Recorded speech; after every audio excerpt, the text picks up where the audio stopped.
हमरा दिलवा चोरवले बा,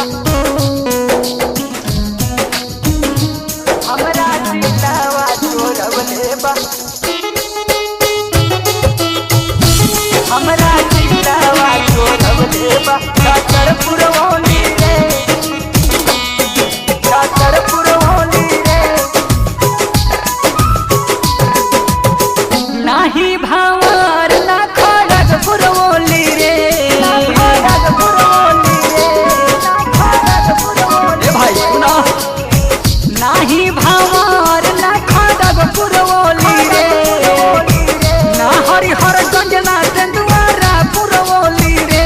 हमरा दिलवा चोरवले, हमरा दिलवा चोरवले, हमरा दिलवा चोरवले बा। कातर पुरवली रे, छौड़ी दिलवा चोरवले बा। कातर पुरवली रे।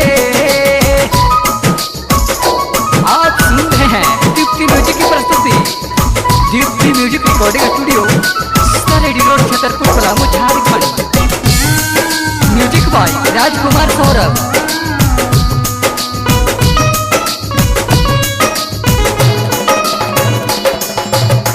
अली बाजार करे दिन मंगलवार के, कर दिहली घायल डाटा हमरा के मार के, हमरा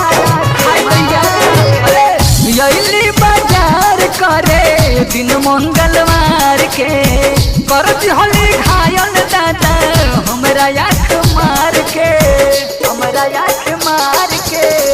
नाही बिशनपुर ना बिसरामपुर बोली रे, नाही बिशनपुर ना बिसरामपुर बोली रे। हमरा दिलवा चोरवले, हमरा दिलवा चोरवले, छौड़ी दिलवा चोरवले बा। कातर पुरवली रे, हमरा दिलवा चोरवले बा। कातर पुरवली रे।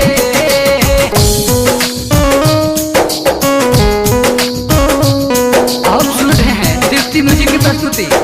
Singer Rajkumar Saurabh. Music by Rajkumar Saurabh.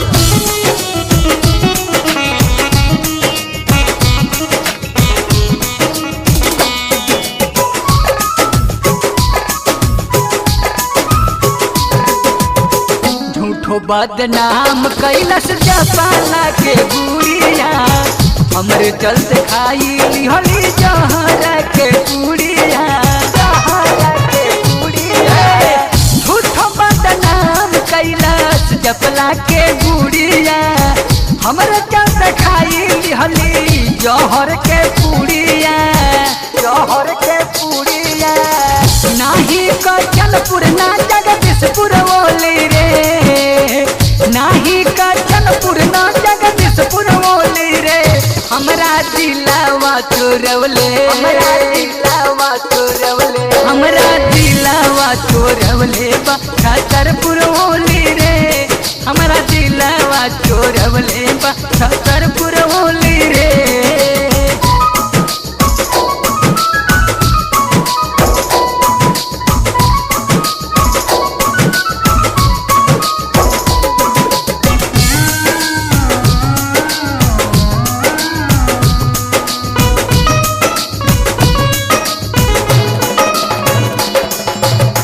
हमरे संग आवत रहली मैदानी नगर से, बार बार देखत रहली तिरछी नजर से। हमरे संग आवत रहली मैदानी नगर से, बार बार देखत रहली तिरछी नजर से, तिरछी नजर से। ना रहली शाहपुर नाही चैनपुर बोली रे, ना रहली शाहपुर नाही चैनपुर बोली रे। हमरा दिलवा चोरवले, हमरा दिलवा चोरवले, हमरा दिलवा चोरवले बा। कातर पुरवली रे, छौड़ी दिलवा चोरवले बा। कातर पुरवली रे। नाही भावर ना खड़ग पुरवली रे, ना हरिहरगंज ना चंदवारा पुरवली रे। हमरा दिलवा चोरवले, हमरा दिल चोरवले बा छतरपुर वाली रे छौड़ी दिलावा चोरवले बा छतरपुर